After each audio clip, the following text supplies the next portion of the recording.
Promesse biblique du jour. Poursuivons cette petite série sur des versets bibliques sur la mort, la souveraineté de Dieu sur la mort et Jésus-Christ qui a vaincu la mort en mourant à la croix par amour pour sauver les chrétiens de la colère de Dieu. Jésus a vaincu le diable par sa mort. C'est dans Hébreux chapitre 2 verset 14. Ainsi donc, puisque les enfants participent au sang et à la chair, il y a également participé lui-même, afin que par la mort, il anéantisse celui qui a la puissance de la mort, c'est-à-dire le diable. Jésus réconcilie les chrétiens à Dieu par sa mort. Dans Romains chapitre 5 verset 10, « Car si, lorsque nous étions ennemis, nous avons été réconciliés avec Dieu par la mort de son Fils, à plus forte raison, étant réconciliés, serons-nous sauvés par sa vie. » Jésus montre son amour par sa mort dans Romains chapitre 5 verset 8. Mais Dieu prouve son amour envers nous en ce que, lorsque nous étions encore des pécheurs, Christ est mort pour nous. Dans Jean chapitre 15 verset 13, « Il n'y a pas de plus grand amour que de donner sa vie pour ses amis. Jésus ressuscita ceux qui sont morts avec la foi. » Dans 1 Thessaloniciens chapitre 4 verset 14, « Car si nous croyons que Jésus est mort et qu'il est ressuscité, croyons aussi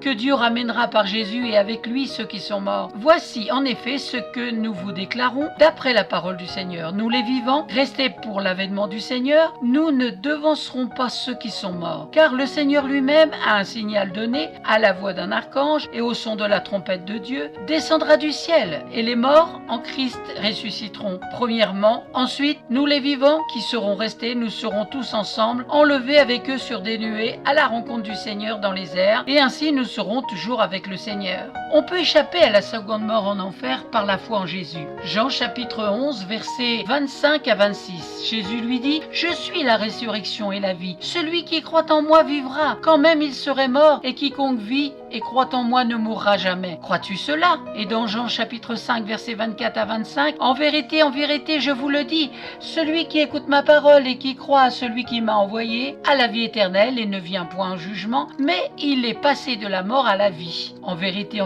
je vous le dis, l'heure vient, et elle est déjà venue, où les morts entendront la voix du Fils de Dieu, et ceux qui l'auront entendu vivront. » Et dans Jean chapitre 3 verset 16, « Car Dieu a tant aimé le monde qu'il a donné son Fils unique, afin que quiconque croit en lui ne périsse point, mais qu'il ait la vie éternelle. » Nous avons vu que Jésus a vaincu le diable par sa mort, qu'il a réconcilié les chrétiens à Dieu par sa mort, qu'il a montré son amour, qu'il ressuscitera ceux qui sont morts avec la foi, par la foi en Jésus. À vous de poursuivre cette exhortation dans la parole de Dieu, toujours avec les versets bibliques, par la repentance, en ayant part à la première résurrection. Je vous souhaite bon courage. J'espère que vous avez été encouragés, fortifiés, édifiés par la parole de Dieu, qu'elle vous a éclairé sur la mort et la résurrection de Jésus-Christ. En tout cas, c'était mon souhait, que la parole de Dieu puisse nourrir votre âme. Soyez abondamment bénis et à très très bientôt.